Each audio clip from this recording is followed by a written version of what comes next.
ورحمۃ اللہ وبرکاتہ۔ الحمد للہ رب العالمین والصلاة والسلام علی سید الانبیاء والمرسلین وعلی آلہ واصحابہ اجمعین ومن تبعهم بإحسان إلى يوم الدین، اما بعد۔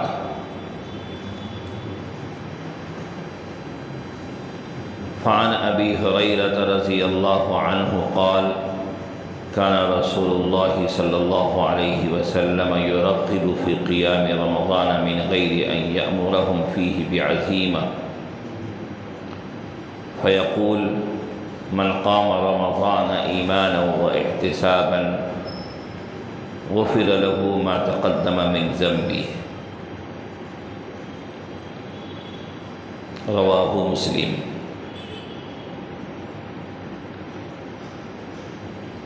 محترم حضرات،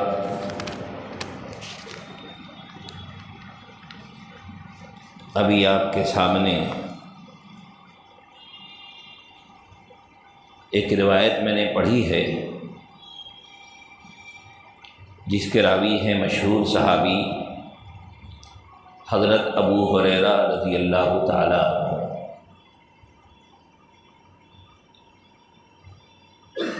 اور اس روایت میں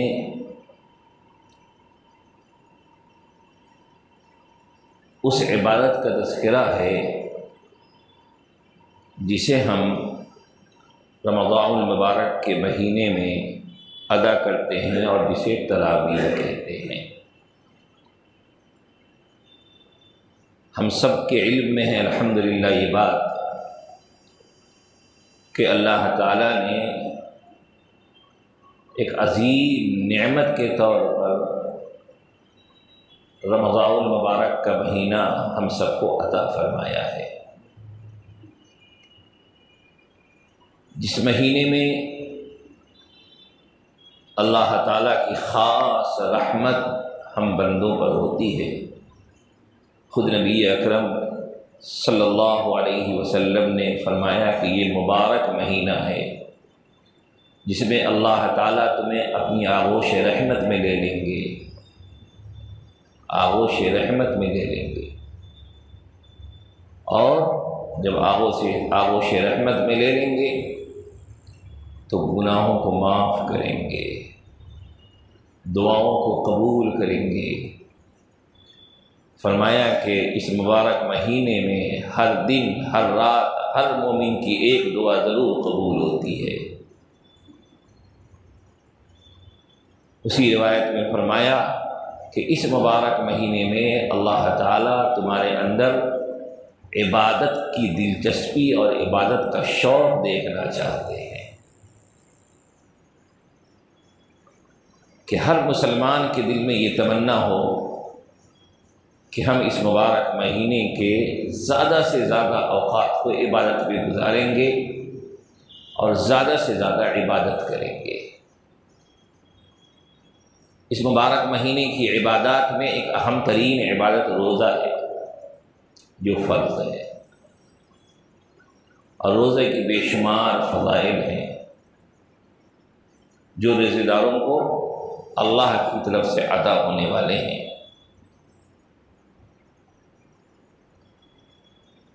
اسی طریقے سے رمضان مبارک کی عبادات میں اہم ترین عبادت تراویح ہے۔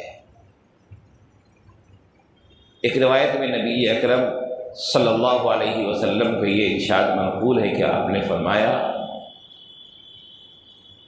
کہ بے شک اللہ تعالیٰ نے اس مبارک مہینے میں تمہارے لیے روزے کو فرض کیا ہے، اور وَسَنَنْتُ لَكُمْ قِيَامَهُ، اور تمہارے لیے میں نے اس کے قیام کو، یعنی رات کی عبادت کو، یعنی تراویح کو مسنون قرار دیا ہے۔ تو دن کا روزہ فرض اور رات کی عبادت تراویح، فرمایا وَسَنَنْتُ لَكُمْ قِيَامَهُ، پھر فرمایا فمن صامہ وقامہ ایمانا واحتسابا خرج من ذنوبہ کیوم ولدتہ امہ، کہ اللہ نے روزہ رکھنے کا حکم دیا اور میری تعلیم تم سے راتوں کی عبادت تراویح کا مطالبہ کرتی ہے۔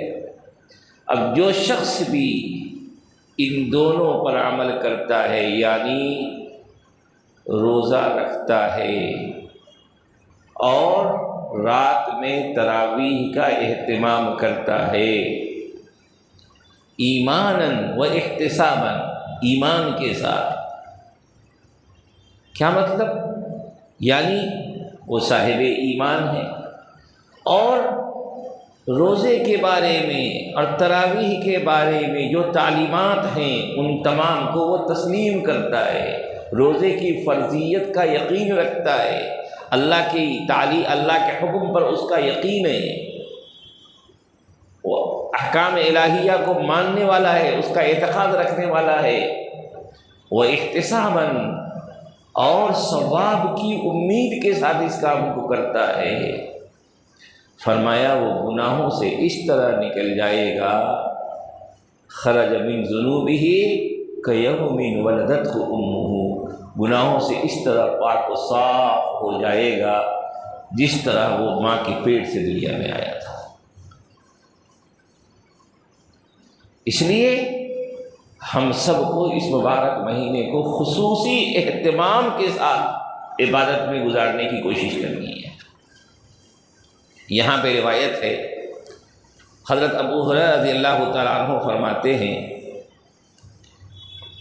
کہ نبی اکرم صلی اللہ علیہ وسلم نے ارشاد فرمایا کہ جس شخص نے رمضان کی رات میں عبادت کی، یعنی تراویح کا اہتمام کیا ایمان و احتساب کے ساتھ، غفر لہ ما تقدم من ذنبہ، تو اس کے پچھلے سارے گناہ معاف ہو جائیں گے۔ اس لیے بھائیوں، تراویح کی نماز میں بھی ہمیں سستی کا مظاہرہ نہیں کرنا ہے، یہ بھی اہم ترین عبادت ہے جس کو نبی اکرم صلی اللہ علیہ وسلم فرمانے سننت لکم قیامہ، کہ اس کے قیام کا طریقہ میں نے جاری کیا ہے، میں نے تمہارے لیے یہ طریقہ مقرر کیا ہے۔ اور ہماری کامیابی تو اسی میں ہے کہ ہم نبی اکرم صلی اللہ علیہ وسلم کی اتباع کرنے والے بن جائیں، ان کی پیروی کرنے والے بن جائیں۔ الحمدللہ امت میں آج بھی اور ہر زمانے میں ان دونوں حکم پر عمل رہا ہے کہ رمضان کا مبارک مہینہ آتا ہے تو لوگ روزے کا بھی اہتمام کرتے ہیں جو فرض ہے، اور تراویح کا بھی ماشاءاللہ بڑے اچھے انداز میں اہتمام ہوتا ہے، ہر زمانے میں ہوتا رہا ہے، مساجد میں اہتمام ہوتا ہے، مساجد کے علاوہ دیگر مقامات پہ بھی لوگ اس کا اہتمام کرتے ہیں۔ لیکن ایک بات ذہن میں رکھیے کہ تراویح میں ایک مکمل قرآن سن لینا یہ الگ سنت ہے، اور رمضان کی ہر رات میں تراویح کا اہتمام کرنا یہ الگ سنت ہے۔ کوتاہی کیا ہوتی ہے کہ چند دنوں کی تراویح پڑھ لینے کے بعد کہیں پر 5 دن کی تراویح ہو رہی ہے، کہیں پر 10 دن کی ہو رہی ہے، تو لوگ اس میں شرکت کر لیتے ہیں، ایک مکمل قرآن سن لیتے ہیں، اس کے بعد پھر تراویح کی ادائیگی میں کوتاہی شروع کر دیتے ہیں۔ یہ طریقہ درست نہیں۔ چند دنوں آپ نے کہیں پر تراویح میں شرکت کر کے مکمل قرآن کریم سننے کی سعادت حاصل کر لی، ایک سنت تو آپ نے ادا کر دی، لیکن جب تک رمضان کا مہینہ ہے، رمضان المبارک کی ہر رات میں تراویح کا اہتمام کرنا یہ مستقل الگ سنت ہے۔ چند دنوں پڑھیں گے اور چند دنوں نہیں پڑھیں گے تو سنت مؤکدہ کو چھوڑنے کا گناہ ہوگا، سنت مؤکدہ کو چھوڑنے کا گناہ ہوگا، کیونکہ تراویح کیا ہے؟ سنت مؤکدہ ہے۔ اس لیے چند دنوں مکمل قرآن سن لیں، لیکن بقیہ راتوں میں بھی اگر آپ مسجد میں جا کے شریک نہیں ہو سکتے، کچھ مصروفیت ہے، تو اپنے طور پہ ہی کہیں پڑھنے کا اہتمام کر لیں۔ تراویح میں باجماعت ادا کرنا ضروری نہیں ہے، آپ اس کو اپنے گھر پہ بھی پڑھ سکتے ہیں اپنی سہولت کے لحاظ سے، لیکن بہرحال ہر رات میں یہ عبادت انجام، اس عبادت کے کرنے میں ہم اپنے آپ کو شامل رکھیں، یہ ضروری ہے تاکہ ہم سنت مؤکدہ کو چھوڑنے کے گناہ سے محفوظ رہیں۔ اب ایک مسئلہ آتا ہے یہاں پہ کہ 8 پڑھیں گے کہ 20 پڑھیں گے، اور جب یہ مبارک مہینہ آتا ہے تو آنے سے پہلے یہ موضوع لوگوں کے درمیان چل پڑتا ہے، اور خاص طور پہ لوگ ان موضوعات کو چھیڑتے ہیں۔ ہم سب کو ادھر ادھر کی باتوں کے بجائے ان باتوں پہ نظر رکھنی ہے جو کتابوں میں لکھی ہوئی ہے۔ روایات سے معلوم ہوتا ہے کہ تراویح کی نماز 20 رکعات ہے۔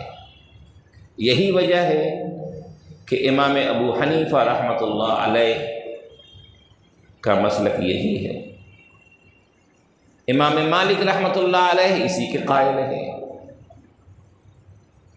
امام شافعی رحمۃ اللہ علیہ بھی اسی کے قائل ہیں، اور امام احمد بن حنبل رحمۃ اللہ علیہ بھی اسی کے قائل ہیں۔ گویا کہ چاروں ائمہ کا اتفاق ہے اس بات کے اوپر کہ تراویح کی تعداد، تراویح کے رکعات کی تعداد 20 ہے، یہ متفق علیہ مسئلہ ہے، چاروں ائمہ کا اتفاق ہے۔ امام مالک رحمۃ اللہ علیہ کے بارے میں تو یہاں تک بات نقل کی گئی ہے کہ اصل میں امام مالک رحمۃ اللہ علیہ کے نزدیک اہل مدینہ کا عمل حجت ہے، کہ مدینے میں کیا عمل ہوتا ہوا آ رہا ہے، اہل مدینہ کے درمیان کیا تعامل ہے، اس کو وہ بڑی اہمیت دیتے ہیں، اس کو حجت تسلیم کرتے ہیں۔ تو مالکیہ کے نزدیک تو تراویح کی رکعات ایک روایت کے مطابق 36 رکعات کے قائل ہیں، 20 کے بجائے 36۔ وہ اصل میں 36 کس طرح ہوئی کہ اہل مکہ 20 رکعات تراویح پڑھتے تھے، اور یہ تراویح کیا ہے؟ ترویحتن کی جمع تراویح، ترویح کہتے ہیں آرام سے پڑھی جانے والی نماز۔ آج کل لوگ اس کو بھی الٹا کر دیے، تراویح کو جلدی پڑھنے کی کوشش کرتے ہیں۔ نہیں بھائی، یہ تراویح ہے، آرام سے پڑھنے والی نماز ہے، اور جلدی کر رہے آپ قرآن کریم کے ساتھ مذاق کر رہے ہیں، نعوذ باللہ ثم نعوذ باللہ۔ اطمینان سے تراویح پڑھیں گے اور جلدی پڑھیں گے، 5-10 منٹ کا ہی فرق پڑتا ہے، یہ 5-10 منٹ بچا کے کیا کریں گے؟ تو بہرحال اطمینان سے پڑھنے والی نماز ہے۔ تو ہر تراویح میں اہل مکہ کا عمل یہ تھا کہ 4 رکعت پڑھتے، اس کے بعد ایک طواف کرتے ہیں، طواف کے 7 چکر، پھر دوسرا تراویح، پھر ایک تراویح 4 رکعت کے مجموعے کو ایک تراویح کہتے ہیں۔ تو ہر 4 رکعت پہ اس وقفے میں وہ لوگ ایک طواف کرتے تھے، تو 4 وقفے میں وہ طواف کرتے تھے، اور اخیر کے اس میں اس کے بعد وتر ہو جایا کرتی تھی۔ تو مدینہ کے لوگوں نے دیکھا کہ بھائی اہل مکہ تو ایک طواف کی سعادت حاصل کر رہے ہیں ہر وقفے میں، تو کیوں نہ ہم بھی اس ثواب کو حاصل کرنے کے لیے کچھ نوافل کا اہتمام کر لیں، کہ وہ وہاں طواف کر سکتے ہیں لیکن طواف ہم یہاں نہیں کر سکتے، تو ہم نوافل تو پڑھ سکتے ہیں۔ تو ان حضرات نے وقفے میں نوافل کا اہتمام شروع کیا، تو 4 رکعات نوافل پڑھنے لگے وہ، اور مستحب یہی ہے کہ ہر تراویح میں اتنا وقفہ ہو جتنا ایک تراویح کو پڑھنے میں وقت لگا ہے، یہ مستحب طریقہ ہے۔ تو اس طریقے سے 4 تراویح میں وہ 16 رکعت ایکسٹرا پڑھ لیتے تھے نوافل، تو 16 نوافل اور 20 رکعت تراویح کتنی ہو گئی؟ 36 رکعت ان کے یہاں ہوتی تھی۔ تو اسی لیے مالکیہ کی یہاں بعض روایات کے مطابق تراویح، بعض کتابوں میں لکھا ہے کہ 36 رکعت ہے، یعنی اصل تراویح 20 رکعت اور اس کے ساتھ نوافل 16 رکعت۔ لیکن مشہور قول یہی ہے کہ تراویح ان کے نزدیک بھی 20 رکعت ہے۔ امام مزنی رحمۃ اللہ علیہ امام شافعی کے بارے میں فرماتے ہیں کہ امام شافعی نے فرمایا کہ میرے نزدیک پسندیدہ یہ ہے کہ 20 رکعت تراویح کا اہتمام کیا جائے۔ علامہ ابن تیمیہ حنبلی لکھتے ہیں کہ روایات سے ثابت ہے کہ تراویح 20 رکعت ہے، اسی لیے تراویح 20 رکعت پڑھنے کا اہتمام کرنا چاہیے۔ امام ترمذی رحمۃ اللہ علیہ نے اذان ہو جانے دیجیے رہا تھا کہ ائمہ اربعہ کا اس پر اتفاق ہے کہ تراویح کی نماز 20 رکعت ہے۔ اسی لیے امام ترمذی رحمۃ اللہ علیہ نے ترمذی شریف میں لکھا ہے کہ اکثر اہل علم اسی بات کے قائل ہیں، اور اہل مکہ کا اور اہل مدینہ کا عمل ابھی آپ کے سامنے میں نے بتایا ہے۔ یہ حضرات 20 کے قائل کیوں ہیں؟ اس لیے کہ ان کے پاس اس کے دلائل ہیں۔ ہمارے فقہا وہ کہتے ہیں جو باتیں دلائل سے ثابت ہوتی ہیں۔ ان حضرات کے سامنے 2 طرح کی دلیلیں تھیں، ایک تو نبی اکرم صلی اللہ علیہ وسلم کا مبارک عمل، پھر آپ صلی اللہ علیہ وسلم کے بعد خلفائے راشدین اور صحابہ کرام کا عمل۔ نبی اکرم صلی اللہ علیہ وسلم کے بارے میں روایات میں ہے، اسر الکبریٰ میں ہے، مصنف ابن ابی شیبہ میں ہے۔ حضرت عبداللہ ابن عباس رضی اللہ تعالیٰ عنہ فرماتے ہیں کہ نبی اکرم صلی اللہ علیہ وسلم رمضان میں بغیر جماعت کے 20 رکعات پڑھا کرتے تھے اور وتر پڑھا کرتے تھے۔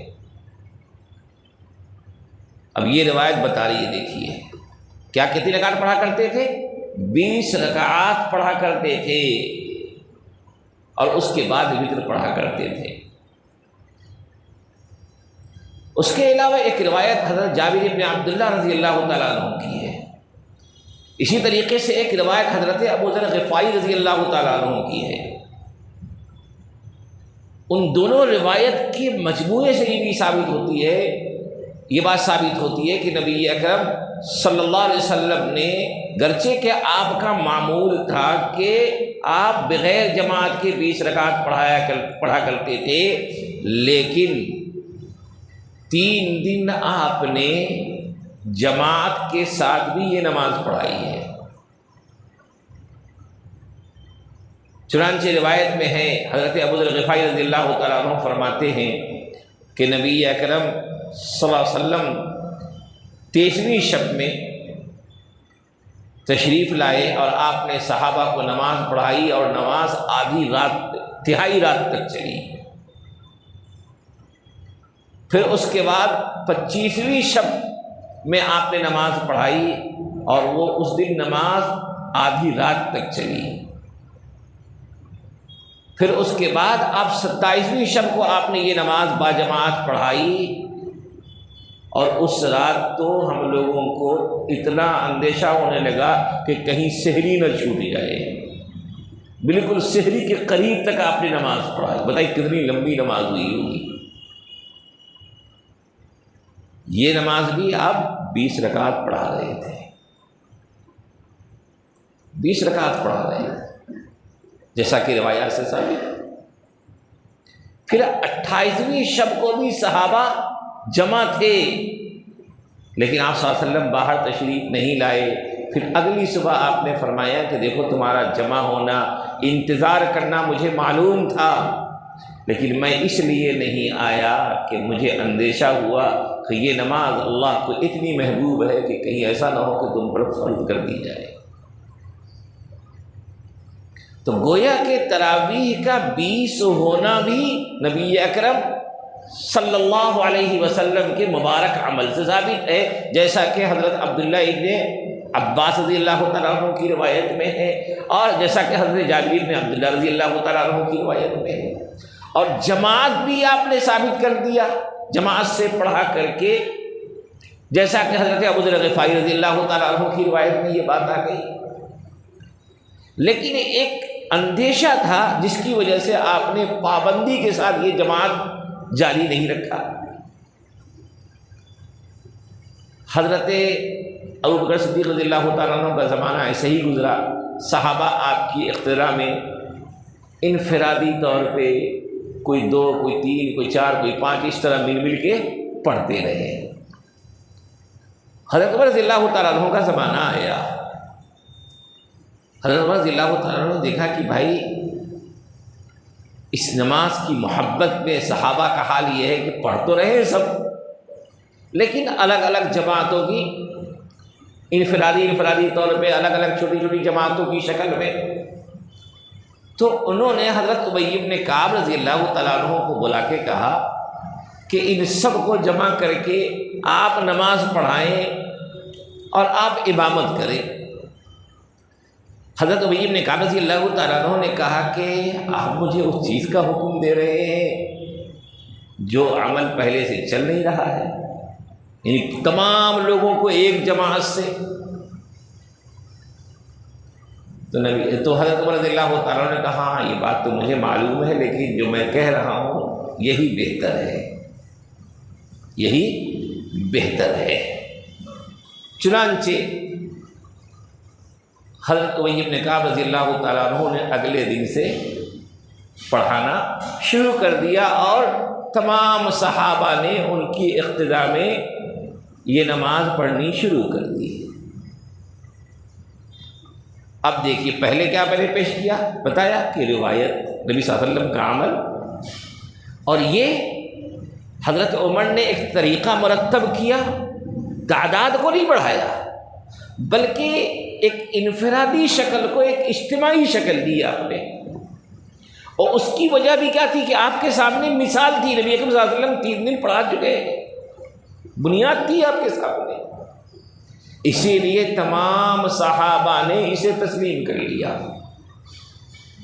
اور تمام ائمہ کہتے ہیں کہ صحابہ کا اجماع یعنی کسی بات پر متفق ہو جانا بھی شریعت میں بنیاد اور دلیل ہے، یہ بھی شرعی حجت ہے، کیونکہ اگر کوئی عمل غلط ہوگا تو صحابہ اس پر متفق نہیں ہو سکتے۔ صحابہ کا کسی چیز پر متفق ہو جانا اجماع صحابہ بھی حجت شرعی ہے، اس لیے کہا کہ تمام صحابہ نے قبول کیا۔ پھر وہی سلسلہ آپ کے بعد کے دور میں بھی چلتا رہا، حضرت عثمان غنی رضی اللہ تعالیٰ عنہ کے زمانے میں بھی چلا، اور کتنی لمبی نماز ہوتی تھی، اللہ اکبر۔ حضرت سعید بن یزید کہتے ہیں کہ نماز ہوتی تھی 1 رکعت میں 100 آیتوں کی تلاوت ہوتی تھی، اور حضرت عثمان غنی رضی اللہ تعالیٰ عنہ کے زمانے میں تو حالت یہ تھی کہ لوگ لمبے قیام کی وجہ سے لاٹھیوں سے سہارا لے لیا کرتے تھے، اتنی لمبی نماز ہوتی تھی۔ تو ایک طرف حدیث ہے، دوسری طرف صحابہ کا عمل ہے، اجماع صحابہ ہے، ان دونوں کی بنیاد پر ہمارے ان فقہا نے، ائمہ 4 نے یہ کہا کہ تراویح 20 رکعات ہے۔ اس لیے ہم سب کو بھی 20 رکعات تراویح کا اہتمام کرنا ہے۔ ایک بات اور بتاؤں، ایک روایت ہے حضرت عائشہ رضی اللہ تعالیٰ عنہ کی کہ نبی اکرم صلی اللہ علیہ وسلم رمضان اور غیر رمضان میں 8 رکعات سے زیادہ نہیں پڑھتے تھے۔ علماء نے لکھا ہے کہ اس روایت میں حضرت عائشہ رضی اللہ تعالیٰ عنہ تراویح کے بارے میں بتا رہی نہیں ہے، بلکہ تہجد کے بارے میں بتا رہی ہیں، کیونکہ اس نماز کا تذکرہ کر رہی ہیں جو نماز آپ رمضان میں بھی پڑھتے تھے، رمضان کے علاوہ بھی پڑھتے تھے۔ تو فرمایا کہ رمضان اور غیر رمضان دونوں میں آپ کا معمول تھا کہ آپ 8 رکعات پڑھتے تھے۔ تو اس روایت کا تعلق تہجد سے ہے، تراویح سے نہیں۔ اس کی ایک دلیل یہ بھی ہے کہ کیا ہم اور آپ سمجھ سکتے ہیں کہ اماں عائشہ رضی اللہ تعالیٰ عنہ ام المؤمنین کسی غلط بات پہ خاموش رہ جائیں؟ نبی صلی اللہ علیہ وسلم کی شریعت کی خلاف ورزی ہو یا آپ کی تعلیمات یا آپ کی مزاج کے خلاف کچھ ہو اور اس پہ خاموش رہ جائیں، یہ ممکن نہیں ہے۔ حضرت عمر رضی اللہ تعالیٰ عنہ نے یہ جو تراویح کا نظم بنایا، ایک اجتماعی شکل دی مسجد نبوی میں۔ اماں عائشہ کا حجرہ کہاں ہے؟ مسجد نبوی سے بالکل متصل۔ یہ عمل ہوا ہے 15 ہجری میں، سن 15 ہجری میں، اور اماں عائشہ رضی اللہ تعالیٰ عنہ کی وفات ہوئی ہے سن 57 ہجری میں۔ تو کتنے سال ہوئے؟ تقریباً 42 سال ہوئے۔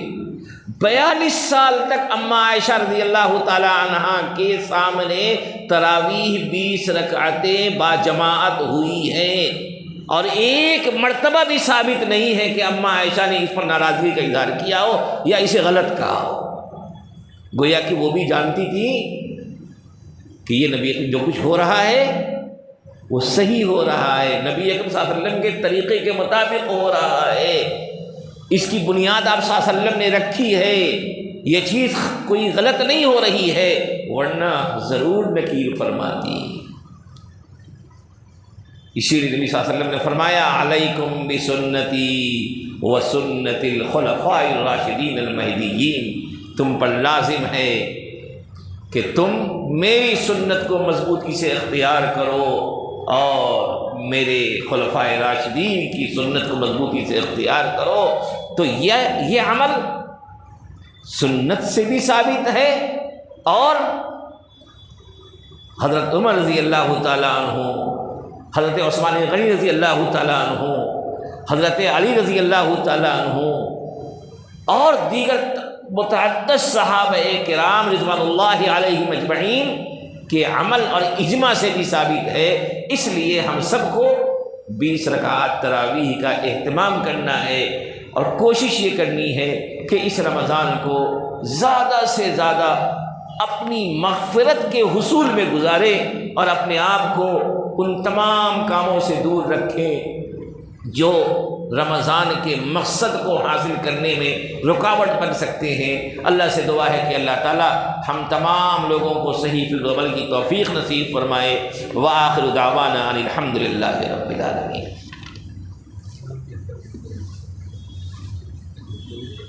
جی یہ درس آج آخری تو نہیں ہے، اللہ کرے کہ یہ سلسلہ مرتے دم تک چلے، اس لیے ہم اس کو آخری نہیں کہیں گے۔ البتہ اس وقت میں چونکہ رمضان المبارک میں تراویح کا اہتمام ہوگا، تو تراویح کے لیے اس درس کو رمضان کے بعد تک کے لیے ملتوی کیا جائے گا انشاءاللہ۔ اللہ نے چاہا تو پھر رمضان المبارک کے بعد کی ترتیب شروع ہوگی۔ آپ حضرات شرکت کرتے ہیں، دوست و احباب کو لے کے آتے ہیں، یہ ہمارے لیے حوصلہ افزائی کا ذریعہ ہے۔ اللہ حضرات کو جزائے خیر عطا فرمائے، اور خاص طور پہ آپ سبوں سے گزارش ہے کہ رمضان المبارک میں اپنی قیمتی دعاؤں میں ہمیں بھی یاد رکھیے گا۔ رمضان میں